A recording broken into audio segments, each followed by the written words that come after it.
Di sebuah kota kecil yang ramai oleh cave-cave kekinian, ada satu tempat yang belakangan ini selalu penuh pengunjung. Namanya Churros Delicia. Dari luar, bangunannya tampak biasa saja, dinding cat putih, kaca besar yang memperlihatkan meja-meja kayu minimalis, dan papan nama neon berwarna merah muda yang menyala terang di malam hari. Tidak ada yang aneh, bahkan terlihat estetik dan instagramable. Namun, ada satu hal yang membuat kafe ini berbeda dari yang lain. Kurusnya, teksturnya selalu renyah di luar, lembut di dalam, dengan taburan gula kayu manis yang harum menusuk hidung. Orang-orang bilang churros di sini punya rasa yang nagih. Sekali coba, pasti ingin kembali lagi. Awalnya, Dimas seorang mahasiswa yang gemar nongkrong di kafe tidak percaya pada gosip yang beredar. Banyak yang berbisik bahwa kafe ini menggunakan minyak goreng khusus, bukan minyak biasa. Minyak itu katanya pernah diritualkan dengan darah tumbal. Ah, mana ada begituan? Paling bumbu rahasia aja, gumam Dimas sambil tertawa kecil ketika temannya, Raka, menyinggung soal gosip itu. Namun malam itu, rasa penasarannya membawanya datang sendirian ke kafe. Jam menunjukkan jam 22:30, setengah jam sebelum kafe tutup. Berbeda dengan siang hari yang penuh tawa pengunjung, malam ini kafe terasa lebih lengang. Hanya ada 3 meja yang terisi, dan sisanya kosong. Dimas memesan seporsi churros dan duduk dekat kaca jendela. Dari tempatnya, ia bisa melihat langsung ke arah dapur terbuka yang sebagian tertutup tirai hitam. Seorang wanita parubaya yang tidak pernah terlihat di siang hari sedang berdiri di dekat penggorengan besar. Tubuhnya kurus, rambutnya panjang, terurai menutupi sebagian wajah. Ia tampak seperti seorang koki, tapi gerakannya terlalu lambat, terlalu aneh. Dimas memperhatikan dengan seksama ketika wanita itu menuang minyak ke wajan besar. Yang membuatnya bergidik adalah minyak itu tidak jernih. Ada sesuatu yang lebih kental, berwarna merah gelap, bercampur di dalamnya. Sesaat, Dimas mengira itu hanya efek cahaya lampu. Tapi, ketika wanita itu memasukkan adonan churros ke dalam minyak, terdengar suara gemeretak tajam, seperti bisikan seakan minyak itu hidup. Kembali, kembali. Suara samar itu terdengar di telinga Dimas, membuat bulu kuduknya meremang. Ia cepat-cepat menoleh ke sekitar, memastikan bahwa suara itu bukan berasal dari orang lain. Tapi semua pengunjung lain asyik dengan ponsel masing-masing. Tidak ada yang tampak mendengar opo-opa. Tidak lama kemudian, churros pesanannya datang, disajikan dengan saus coklat pekat yang harum. Churros itu tampak sangat menggoda. Dimas mencoba satu gigitan, dan seketika matanya membesar. Rasa gurih manis itu benar-benar berbeda dari churros manapun yang pernah ia makan. Ada sensasi hangat yang menjalar dari lidah, turun ke tenggorokannya, lalu ke dadanya. Namun, bersama rasa nikmat itu, Dimas merasakan sesuatu yang aneh. Darahnya berdesir lebih cepat dari biasanya. Jantungnya berdetak keras. Keringat dingin muncul di pelipis, seakan tubuhnya menolak. Tapi lidahnya memaksa untuk terus menggigit lagi dan lagi. Satu demi satu churros habis. Ketika ia menoleh, wanita paruh baya tadi sedang menatapnya dari balik. Tirai dapa, senyumnya lebar, terlalu lebar untuk ukuran manusia. Bibirnya basah, seperti baru saja menjilat sesuatu. Dimas tercekat. Seketika ia melihat sekilas bayangan lain di kaca jendela. Bukan dirinya, bukan juga pantulan ruangan kafe. Bayangan itu tampak seperti sosok-sosok pucat, berwajah kosong, yang bergerombol di belakangnya. Siala sidang, menunggu giliran untuk ikut merasakan churros darah perjanjian itu. Dan tepat sebelum lampu kafe meredup tanda jam tutup, Dimas mendengar bisikan itu lagi. Lebih jelas kali ini, selamat datang dalam perjanjian. Malam setelah kejadian itu, Dimas berusaha tidur. Namun, Matanya tidak mau terpejam. Setiap kali ia mencoba memejamkan mata, yang muncul adalah bayangan churros itu renyah keemasan, ditaburi gula kayu manis yang harum menusuk, dengan saus coklat pekat yang menetes perlahan. Jantungnya berdetak lebih kencang dari biasanya.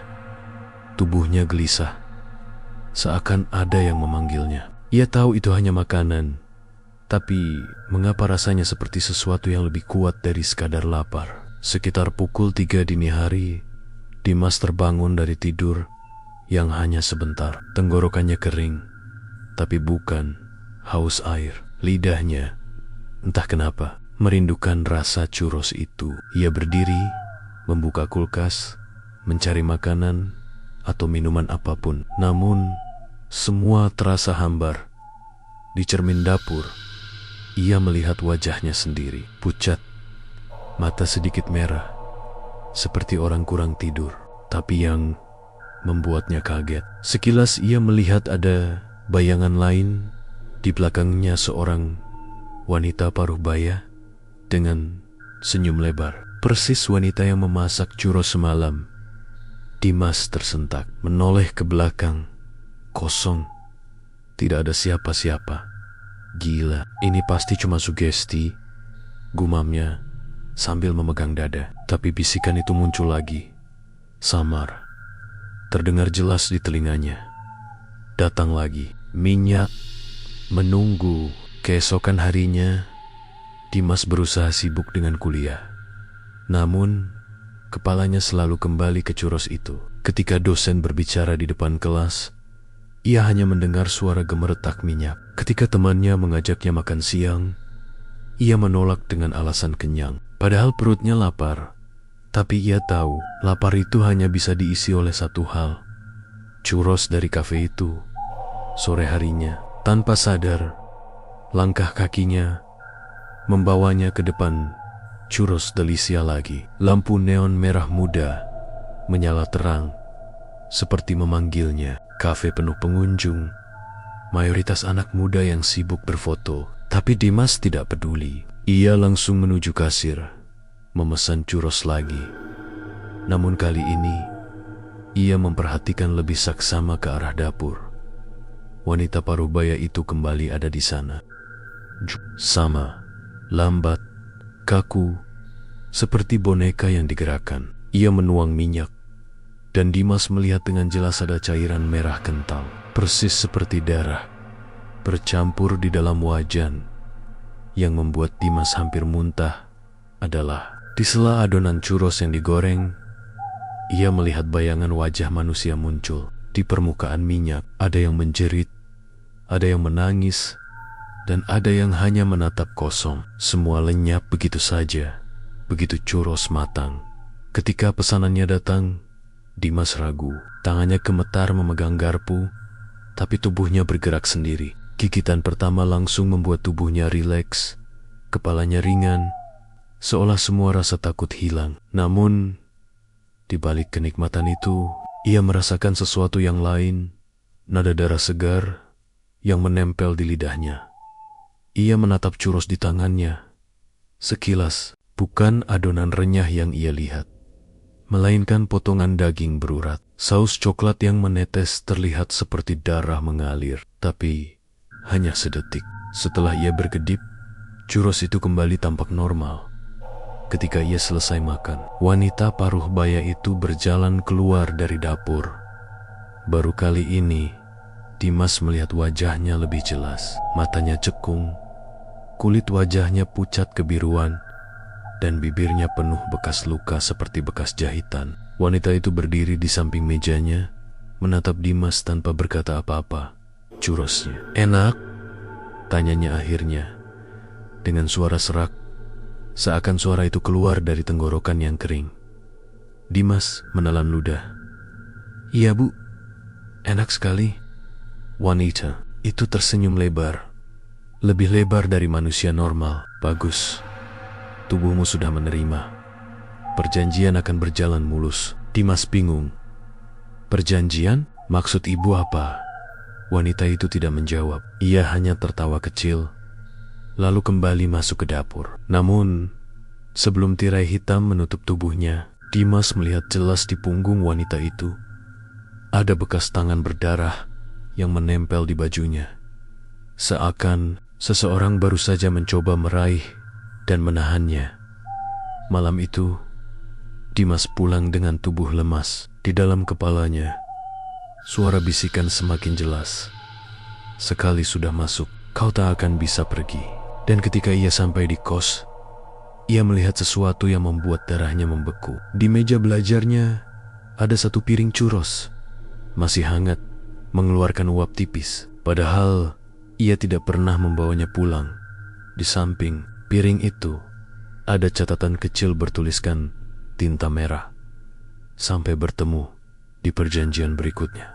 Sejak malam churros muncul sendiri di kamar kosnya, hidup Dimas berubah menjadi sesuatu yang tak pernah ia bayangkan. Setiap hari, tubuhnya semakin lemas, wajahnya semakin pucat. Namun pikirannya selalu dipenuhi satu hal. Churros itu, ia mencoba melawan, berusaha makan makanan lain, bahkan sampai minum obat penenang. Tapi semua sia. Lidahnya seolah tidak mau menerima rasa selain churros dari churros Delicia. Mimpi yang mengguncang malam ketiga setelah pertemuan terakhir dengan wanita paruh baya itu, Dimas terlelap dengan tubuh yang menggigil. Dalam mimpinya, ia berada di sebuah ruangan sempit yang dindingnya berlumuran minyak hitam dan darah kental. Bau amis begitu menusuk, membuat perutnya mual. Di tengah ruangan, ada sebuah wajan besar berisi minyak mendidih. Minyak itu merah gelap, berisi jelambang gelambung yang meletus perlahan.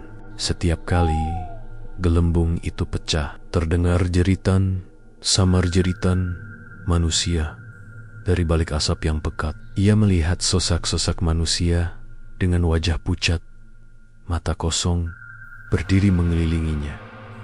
Mereka adalah para tumbal. Beberapa dari wajah itu masih muda, ada juga yang tua, tapi semuanya memiliki ekspresi yang sama, putus asa.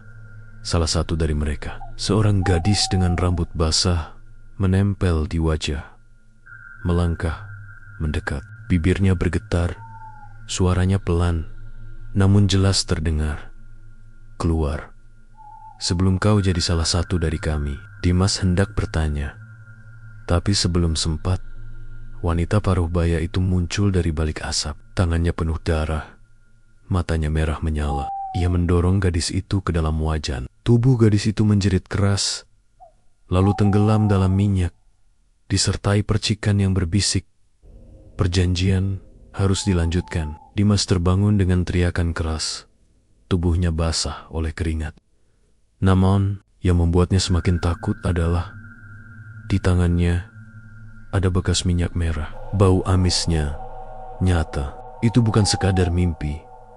Keterikatan yang makin kuat hari-hari berikutnya. Dimas mulai melihat hal-hal aneh di sekitar kafe. Ketika ia duduk di sana, mencoba memuaskan rasa ketagihan, ia melihat wajah-wajah pengunjung lain berubah. Sekilas mata, mereka kosong, seperti orang mati. Mereka semua menggigit churros dengan lahap, sama seperti dirinya. Di meja sebelah, seorang anak kecil menangis karena tidak mau makan churros. Ibunya memaksa mencelupkan churros ke saus coklat, lalu memasukkannya ke mulut si anak. Dalam sekejap, tangisan itu berhenti. Wajah anak itu berubah tenang, matanya kosong. Dimas bergidik. Mereka semua korban, seperti aku, gumamnya. Namun meski sadar, tubuhnya tetap tak bisa berhenti. Gigitan demi gigitan masuk ke mulutnya, sampai ia sendiri merasa muak. Tapi lidahnya selalu menuntut lagi. Pertemuan di malam buta suatu malam. Ketika kafe hampir tutup, Dimas sengaja menunggu di luar. Ia ingin tahu apa yang sebenarnya terjadi. Setelah lampu kafe dimatikan, dari balik pohon, ia mengamati. Pukul 00,15, lampu neon merah muda mati. Tirai jendela ditutup rapat, namun samar-samar ia melihat cahaya lilin dari dalam. Ia memberanikan diri mendekat, mencari celah di kaca. Yang ia lihat membuat darahnya membeku. Di dalam, wanita paruh baya itu berdiri di depan wajan besar. Kali ini bukan adonan churros yang ia masukkan, melainkan seekor ayam hitam yang masih hidup. Dengan kaki terikat, suara kokokannya terhenti. Begitu tubuhnya tenggelam dalam minyak merah mendidih. Minyak itu memercik dan suara bisikan terdengar lebih keras dari sebelumnya. Tambahkan darah, perjanjian akan kekal. Wanita itu kemudian mengeluarkan sebuah pisau panjang dari balik bajunya. Di samping dapur, Dimas melihat seorang lelaki muda. Mulutnya disumpal kain, tubuhnya diikat, matanya penuh ketakutan. Ia berusaha meronta, namun sia-sia. Dengan tenang, wanita itu menusukkan pisaunya ke dada lelaki itu. Darah mengalir deras ke sebuah mangkuk besar. Wanita itu menuangkannya ke dalam wajan. Seketika, suara jeritan semakin nyaring. Wajah-wajah samar muncul di permukaan minyak, berteriak seperti meminta tolong.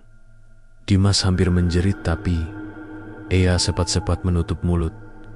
Lututnya gemetar. Kini pahum churros yang dimakannya selama ini digoreng dalam minyak darah tumbal. Tetesnya adalah bagian dari jiwa orang-orang Malang yang dikorbankan. Bayangan yang mengikuti dalam perjalanan pulang. Dimas merasa ada yang mengikutinya. Setiap kali ia menoleh, ia melihat bayangan hitam berjalan di belakangnya. Tidak jelas bentuknya, tapi selalu ada. Ketika ia tiba di kamar kos, bayangan itu sudah ada di dalam, berdiri di pojok ruangan. Wajahnya samar, namun Dimas yakin itu adalah lelaki yang ia lihat dikorbankan tadi. Dengan suara serak, bayangan itu berbisik, "Giliranmu, sebentar lagi giliranmu." Dimas menutup telinganya, gemetar di lantai. Tapi suara itu terus terdengar, semakin keras, sampai akhirnya ia pingsan. Saat terbangun, di meja belajarnya kembali ada sepiring churros. Kali ini berbeda. Churros itu tidak lagi tampak sempurna, warnanya lebih gelap, hampir hitam, dan di atasnya ada bekas noda darah segar. Catatan kecil di samping piring itu bertuliskan, "Perjanjian tidak bisa kau tolak. Kau sudah dipilih."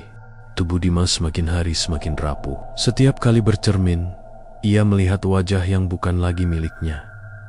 Mata cekung, kulit pucat, dan bibir kering. Tidur pun tak pernah nyenyak. Bayangan tumbal selalu menemaninya, bahkan ketika siang hari. Namun, satu hal yang kini membuatnya gelisah lebih dari rasa ketagihan. Pertanyaan tentang asal-usul minyak itu. Apa sebenarnya yang membuatnya begitu kuat? Mengapa semua orang yang memakannya seakan terikat dalam sebuah perjanjian gaib? Buku tua di pasar Loak suatu sore, Dimas memberanikan diri mendatangi pasar Loak di pinggiran kota. Ia teringat ucapan samar seorang pengunjung tua yang pernah duduk di sampingnya di kafe. "Kalau kau mau tahu rahasia churros itu, carilah buku dengan sampul hitam di pasar lama. Jangan menyesal." Awalnya ia menganggapnya hanya omong kosong, tapi rasa takut bercampur penasaran membuatnya mencoba.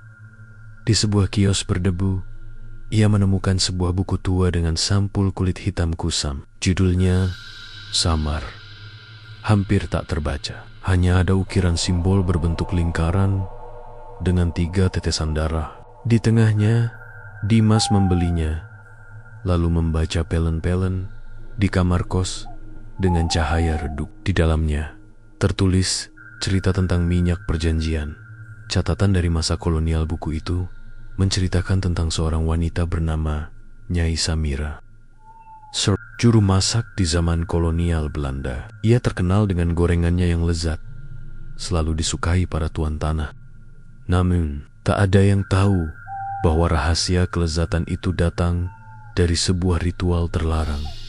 Nyai Samira pernah membuat perjanjian dengan sosok tak kasat mata, Ratu Minyak Merah, entitas gaib yang berkuasa atas darah dan api. Perjanjiannya sederhana namun mengerikan. Nyai harus memberikan darah tumbal setiap bulan purnama. Sebagai gantinya, minyak gorengnya akan selalu harum. Masakannya selalu membuat siapapun ketagihan. Namun, siapapun yang makan terlalu banyak, jiwanya perlahan akan tersedot masuk ke dalam minyak itu. Dalam buku itu juga disebutkan bahwa Nyai Samirah lenyap secara misterius. Konon, tubuhnya diserap ke dalam wajan besar miliknya sendiri ketika ia gagal memenuhi jumlah tumbal. Sejak itu, wajan dan minyak perjanjian diwariskan secara turun-temurun hanya kepada orang yang berani melanjutkan ritual. Koneksi dengan wanita di kafe Dimas tertegun membaca kisah itu. Semuanya sejalan dengan apa yang ia lihat di Churros Delisia. Wanita Parubaya yang menggoreng churros kemungkinan adalah pewaris dari perjanjian Nyai Samirah. Dan kafe hanyalah kedok untuk menyebarkan kutukan itu lebih luas. Semakin ia membaca, semakin jelas satu hal. Siapapun yang sudah memakan gorengan minyak perjanjian, maka dirinya sudah termasuk dalam daftar tumbal berikutnya. Keringat dingin membasahi tubuh Dimas. Ia menutup buku itu, tapi simbol di sampulnya berdenyut samar. Sikenhead, dan di telinganya bisikan kembali muncul. Sudah terlambat. Namamu sudah tertulis. Malam purnama hari berganti cepat. Dimas tidak sadar bahwa malam itu adalah purnama penuh. Dari balik jendela, cahaya bulan menyinari kamarnya. Udara terasa lebih dingin, lebih berat. Tiba-tiba, ia mencium bau minyak panas. Padahal ia tidak memasak apapun. Bau itu semakin tajam, sampai ia merasa sedang berada tepat di dalam dapur churros. Ia menoleh ke arah meja. Buku hitam itu terbuka sendiri. Halamannya bergetar, meski tidak ada angin. Tulisan merah muncul perlahan, bukan dari tinta, melainkan dari sesuatu yang menetes. Darah segar, datanglah. Saatnya perjanjian diperbarui. Ritual yang terlihat tak kuasa menahan dorongan itu. Dimas melangkah keluar. Kakinya bergerak sendiri menuju kafe. Seakan ada tali tak kasat mata yang menariknya. Ketika tiba, kafe tampak gelap dari luar. Namun di dalam, terdengar lantunan doa. Aneh bercampur suara bisikan. Mengintip dari celah jendela, Dimas melihat wanita paruh baya itu sedang melakukan ritual. Wajan besar diletakkan di tengah ruangan, dikelilingi lilin merah. Di depannya ada seorang remaja perempuan, terikat dan menangis ketakutan. Wanita itu mengangkat pisau, bersenandung dengan suara parau. Darahmu akan menjadi minyakku, minyakku akan menjadi darahmu. Dimas ingin menjerit, ingin masuk dan menghentikan semuanya, tapi tubuhnya kaku. Dari belokong, ia merasakan sesuatu menyentuh bahunya. Ketika ia menoleh, gadis berambut basah dari mimpinya muncul lagi. Wajahnya pucat, matanya kosong. Dengan suara bergetar, ia berbisik, "Kalau kau tidak menghentikannya, giliranmu." Setelah dia, peringatan terakhir Dimas mundur. Keringat dingin mengucur deras. Otaknya berpacu mencari jalan keluar. Namun, sebelum ia sempat lari, wanita paruh baya itu menoleh ke arah jendela. Tatapannya menembus gelap, langsung mengunci mata Dimas. Ia tersenyum, senyum lebar yang sama, penuh bekas jahitan di bibirnya. "Sudah, waktunya nak. Kau tak bisa lari. Darahmu akan membuat minyak ini abadi." Cahaya lilin berkobar lebih besar, dan Dimas merasa tanah di bawah kakinya bergetar. Suara bisikan semakin keras, seperti ribuan orang berteriak serentak dari dasar. Minyak, perjanjian, perjanjian, perjanjian. Sejak malam ia mengintip ritual itu, Dimas tidak lagi bisa hidup dengan tenang. Tubuhnya makin kurus, matanya cekung, dan kulitnya pucat seperti orang sakit keras. Namun yang paling menakutkan adalah tanda yang kini muncul di tubuhnya. Pagi itu, ketika ia mandi, Ia melihat di lengannya ada bercak merah, berbentuk lingkaran, dengan 3 titik kecil di dalamnya. Persis simbol di sampul buku hitam yang ia temukan.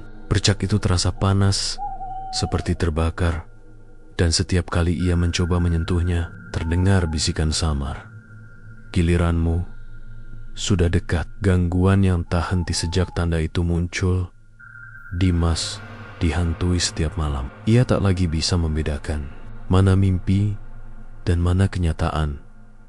Kadang ia terbangun di kamarnya, tapi mendapati lantai dipenuhi minyak yang menetes dari langit-langit. Kadang ia mendengar langkah kaki di lorong kos, tapi ketika mengintip, yang berjalan adalah sosak-sosak pucat tanpa wajah, membawa curos hitam di tangan mereka. Dan selalu di ujung lorong berdiri wanita paruh baya itu, tersenyum lebar, menunggu. Setiap pagi Dimas bangun dengan tubuh penuh keringat dingin, mulutnya berlumuran remah, curos padahal ia tidak pernah merasa makan. Kabar dari pengunjung lama suatu sore. Saat berusaha menjauhi kafe itu, Dimas bertemu seorang pria tua di warung kopi pinggir jalan. Pria itu menatapnya lama, lalu berkata, "Pelan, kau sudah makan curos itu ya?" Dimas kaget. "Kau tahu?" Pria itu menghela napas. "Aku juga pernah. Dulu, waktu pertama kali kafe itu buka, kau pikir aku jadi kurus begini? Kenapa? Semua yang memakannya akan ditandai Tidak ada jalan keluar, kecuali kau bisa menghentikan ritual minyak darah itu." Dimas menatap dengan mata penuh harap. "Hentikan? Bagaimana caranya?" Pria itu mendekat, berbisik lirih, seolah takut didengar sesuatu. "Hanya ada satu cara. Hancurkan wajan perjanjian. Tanpa wajan itu, minyak tidak bisa hidup." Tapi ia berhenti sejenak, menatap nanar. "Siapapun yang mencoba akan dihantui para tumbal. Mereka tidak akan membiarkanmu berhasil." Malam purnama, berikutnya waktu berjalan cepat. Tanda di lengan Dimas semakin gelap. Warnanya berubah menjadi hitam pekat. Setiap malam, ia mendengar bisikan semakin jelas. "Bersiaplah, malam depan giliranmu." Ketika purnama hampir tiba, Dimas merasa tubuhnya semakin lemah. Nafsu hilang, kecuali pada curos. Dan yang lebih menyeramkan, setiap kali ia menatap cermin, bayangannya tidak lagi sama. Bayangan itu tampak tersenyum lebar. Meski wajah aslinya ketakutan, keputusan nekat malam sebelum purnama, Dimas membuat keputusan. Ia akan menghancurkan wajan itu. Meski ketakutan setengah mati, ia tahu hanya itu satu-satunya kesempatan untuk bebas. Ia menyiapkan palu besi dan sebotol bensin kecil. Malam itu, dengan tubuh gemetar, ia berjalan menuju kafe. Jalanan sepi, lampu jalan redup, dan udara terasa lebih dingin dari biasanya. Ketika ia sampai, kafe tampak kosong. Namun dari dalam terdengar suara lirih, lantunan doa aneh yang sama. Seperti sebelumnya, ia mengintip, dan benar wanita paruh baya itu sudah bersiap dengan wajan besar. Dikelilingi lilin merah. Di sampingnya ada seorang gadis kecil, diikat dengan tali, matanya penuh ketakutan. Dimas menggertakkan giginya. Kalau aku tidak bertindak sekarang, aku akan jadi korban berikutnya. Gangguan dari para tumbal. Dengan hati-hati, ia masuk dari pintu belakang. Namun, baru beberapa langkah, udara di sekitarnya berubah dingin menusuk. Dari sudut ruangan, sosok-sosok pucat bermunculan. Wajah-wajah yang pernah ia lihat di mimpi kini hadir nyata. Gadis berambut basah, lelaki yang ia lihat ditusuk, hingga anak kecil dengan mata kosong. Mereka melangkah mendekat. Tangan mereka terulur ke arahnya. Suara serak terdengar dari mulut mereka. Jangan hancurkan. Kami akan hilang." Dimas mundur. Napasnya memburu. Tubuhnya gemetar, tapi ia ingat kata pria tua itu. Tumbal akan mencoba menghentikanmu Dengan sisa keberanian, ia berlari, menembus sosok-sosok itu. Tubuhnya terasa dingin seperti melewati kabut, tapi ia berhasil mendekat ke Wajan. Tatapan sang pewaris wanita parubaya itu menoleh. Matanya merah menyala. Kau sudah ditandai. Mengapa kau melawan? Bukankah kau sudah merasakan nikmatnya? Perjanjian ini. Dimas mengangkat palu. Wajahnya penuh ketakutan namun juga putus asa. Aku tidak mau jadi bagian dari ini. Aku tidak mau jadi tumbal. Wanita itu tertawa keras. Suaranya menggema. Kalau begitu, kau akan menjadi korban tercepat. Ia melompat ke arah Dimas dengan pisau terangkat. Palu di tangan Dimas bergetar. Napasnya tersengal. Suara bisikan tumbal semakin keras. Suara Wajan mendidih, semakin nyaring, dan cahaya lilin memantul liar di dinding. Di dalam hatinya, hanya ada satu pilihan, menghancurkan Wajan itu, atau mati malam ini. Suasana di dalam kafe Churros Delisia malam itu lebih mencekam daripada mimpi terburuk. Dimas, lilin merah berjejer di sekeliling Wajan besar, minyaknya mendidih dan bergejolak seperti sedang hidup. Bau amis bercampur manis menusuk hidung, membuat kepala pening Dimas berdiri dengan palu besi di tangannya. Keringat dingin mengucur deras, tanda hitam di lengannya berdenyut sakit, seakan menahan gerakannya. Di depannya, wanita paruh baya pewaris minyak perjanjian menatap dengan mata merah, menyala, sambil mengangkat pisau besar yang masih meneteskan darah segar. Berhenti, nak. Kau ditandai, kau tak bisa melawan. Minyak ini sudah memilihmu, katanya dengan suara parau, seperti keluar dari tenggorokan penuh asap. Namun Dimas tidak lagi punya pilihan. Ia tahu, jika malam ini gagal, maka esok hari namanya akan lenyap, terserap ke dalam minyak bersama tumbal lain. Tumbal yang merintih ketika ia melangkah maju. Tiba-tiba, udara di ruangan berubah dingin membekukan. Dari sudut kafe, satu persatu sosok tumbal bermunculan. Wajah mereka pucat, mata kosong, bibir pecah-pecah berlumuran darah. Ada anak kecil menggenggam churros hangus, ada gadis berambut basah yang dulu memperingatkannya, dan lelaki yang pernah ia lihat ditusuk pisau. Mereka merintih bersamaan. Jangan hancurkan. Kami akan hilang. Tangan-tangan dingin menembus tubuh Dimas, mencengkeram kakinya, membuat langkahnya berat. Suara jeritan bercampur isakan memenuhi ruangan. Dimas hampir goyah. Sebagian dirinya ingin menyerah, membiarkan Wajan itu tetap berdiri, agar jiwa-jiwa itu tidak hilang. Tapi kemudian ia teringat wajah gadis kecil yang tadi hampir dijadikan korban. Ia masih hidup. Jika ia menyerah, akan ada lebih banyak korban lagi. Dengan sisa tenaga, Dimas berteriak, "Kalau kalian ingin bebas, biarkan aku menghancurkan ini." Jeritan tumbal makin keras. Tubuh mereka menghilang dan muncul lagi, seperti sedang tersiksa oleh kata-kata itu. Serangan sang pewaris wanita, paruh baya itu, melompat ke arahnya. Pisaunya mengarah tepat ke dada. Dimas menangkis dengan palu. Percikan api kecil keluar ketika logam bertemu logam. Bau daging terbakar muncul entah dari mana, membuat perut mual. Kau pikir bisa melawan perjanjian ratusan tahun? Darahmu sudah milik minyak ini, teriaknya. Dimas didorong jatuh ke lantai. Pisau hampir menembus lehernya, tapi ia menahan dengan kedua tangan. Palu masih di genggaman. Wajah wanita itu mendekat.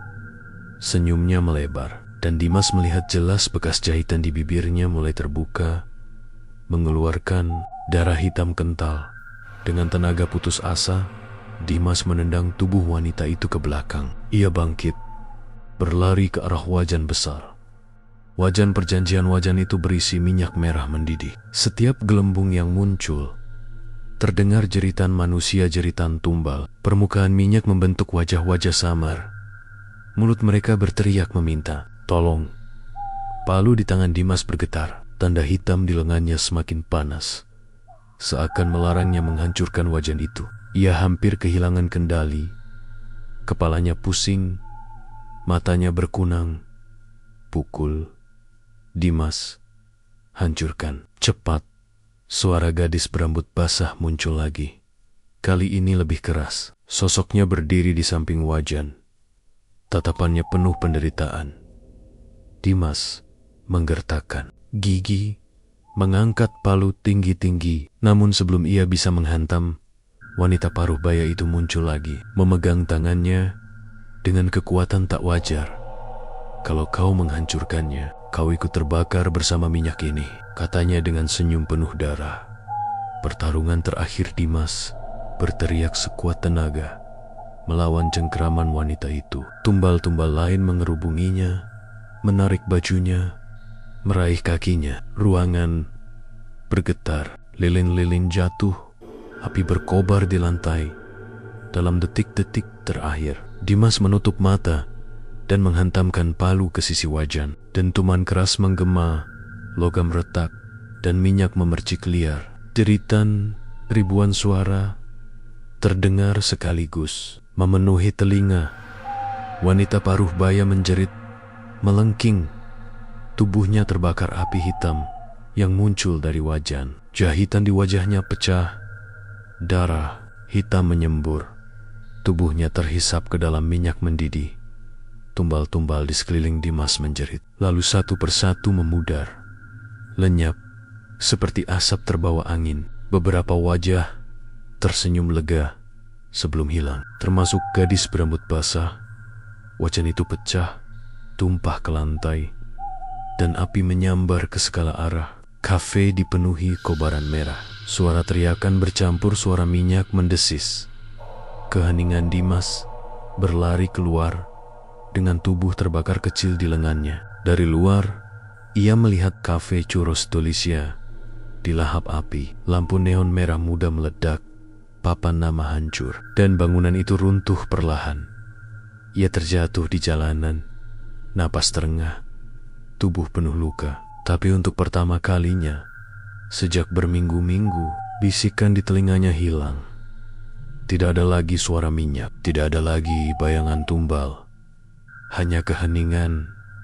Namun sebelum pingsan, ia sempat melihat sesuatu yang membuat darahnya kembali dingin. Dari balik api yang mengamuk, sekelebat bayangan wanita parubaya itu berdiri. Wajahnya hangus, tapi masih tersenyum. Bibirnya bergerak. Meski tanpa suara, Dimas bisa membaca kata-katanya. Perjanjian tidak pernah benar-benar berakhir. Api yang melahap kafe Churros Delicia telah padam. Hanya arang, sisa besi bengkok, dan bau hangus yang menyelimuti udara. Petugas pemadam dan warga sekitar memenuhi jalanan. Sebagian berbisik-bisik tentang sebab kebakaran. Ada yang bilang karena korsleting. Ada pula yang menyebut minyak goreng terlalu panas. Tak seorang pun menyangka ada sesuatu yang jauh lebih mengerikan di balik semua itu. Dimas duduk di trotoar dengan selimut tipis menutupi tubuhnya. Luka bakar kecil di lengannya sudah dibalut seadanya oleh para medis. Namun, bukan sakit fisik yang membuatnya gemetar, melainkan sesuatu yang lebih. Dalam bayangan wanita paruh baya yang sempat tersenyum di balik kobaran api, malam itu Dimas akhirnya pulang dengan tubuh lelah. Rumahnya gelap dan sepi. Ia hanya ingin tidur, melupakan semua yang terjadi. Tapi begitu ia masuk kamar, ia sadar perjanjian itu belum selesai. Bisikan yang kembali di tengah malam. Ketika tubuhnya hampir terlelap, sebuah suara lirih terdengar di telinganya. Dimas, churros, darah. Matanya langsung terbuka. Ia menoleh ke sekeliling. Namun kamarnya tetap sama, gelap dan sunyi. Ia mencoba meyakinkan diri bahwa itu hanya mimpi buruk. Tapi kemudian, dari meja belajar, ia melihat sesuatu. Sebuah toples kecil berisi minyak merah pekat. Padahal ia yakin sudah menghancurkan semua wajan dan minyak itu di dalam kafe. Dengan tangan gemetar, ia mendekat. Minyak di dalam toples berputar pelan, membentuk wajah samar. Wajah itu tersenyum, wajah wanita paruh baya.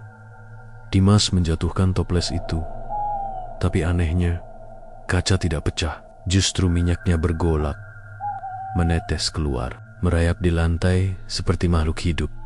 Luka yang membuka Dimas mundur panik. Lalu tiba-tiba lengan kirinya yang ada tanda hitam sejak awal terasa perih. Ia membuka balutan kain, dan betapa terkejutnya ia melihat luka itu kembali basah oleh darah hitam. Darah itu menetes ke lantai, bercampur dengan minyak yang merayap. Saat keduanya bersentuhan, terdengar suara letupan kecil dan jeritan samar. Dari titik itu, muncul sekelebat bayangan hitam tipis, melayang-layang di kamar. Dimas teriak histeris, mengambil sapu untuk mengusirnya. Tapi bayangan itu justru menembus tubuhnya. Seketika kepalanya dipenuhi suara ribuan bisikan. Churros, darah, perjanjian belum selesai. Mimpi atau nyata tak kuat menahan. Dimas pingsan di lantai. Dalam keadaan setengah sadar, ia bermimpi berada di sebuah lorong panjang penuh pintu kayu. Dari balik setiap pintu terdengar jeritan, tangisan, dan suara minyak mendidih. Ia berjalan menyusuri lorong itu. Jantung berdegup kencang. Di ujung lorong, ada satu pintu besar berwarna merah tua. Ia membukanya, dan di dalamnya terlihat wanita paruh baya itu duduk di kursi singgasana, dikelilingi oleh panci dan wajan penuh minyak darah. Di tangannya ada churros gosong meneteskan cairan hitam. Kau sudah menghancurkan kafe itu, tapi bukan perjanjiannya, katanya sambil tertawa. Darahmu sudah terikat. Suatu saat, kau yang akan menggantikanku. Dimas ingin berlari, tapi kakinya terikat rantai minyak. Dari tubuhnya, darah mengalir deras masuk ke dalam wajan di bawah kakinya. Jeritan tumbal terdengar semakin keras. Kenyataan yang mengerikan. Dimas terbangun dengan tubuh basah keringat. Napasnya memburu. Ia menatap sekeliling kamar sunyi, seakan tidak terjadi apa-apa. Namun lantai di dekat kakinya masih basah. Ada bekas minyak merah yang tidak hilang, meski sudah ia lap berkali-kali. Ia menatap tangannya. Tanda hitam itu kini makin jelas. Bukan sekadar bercak, melainkan membentuk simbol aneh, mirip lingkaran dengan garis patah-patah, seperti segel. Dengan suara bergetar, ia bergumam, "Aku tidak menghancurkan perjanjiannya. Aku hanya menghancurkan." Akhir yang gelap malam-malam berikutnya, Dimas semakin tersiksa. Setiap tidur, ia bermimpi berdiri di balik meja kafe, menggoreng churros dengan minyak merah, sementara pembeli datang satu persatu dengan wajah kosong. Ia memberi mereka churros berdarah, dan mereka tersenyum puas sebelum berubah menjadi tumbal yang menjerit. Hingga suatu pagi, tetangga melihat Dimas duduk di depan rumah dengan tatapan kosong. Di sampingnya ada wajan kecil dan minyak yang berbau aneh. Tangannya sibuk membentuk adonan churros. Bibirnya tersenyum samar, tapi matanya gelap, kosong. Orang-orang mulai berbisik, kenapa Dimas sekarang suka jualan churros? Enak, bikin lagi. Tapi ada rasa aneh ya. Dan tanpa mereka sadari, perjanjian itu telah memilih pewaris baru.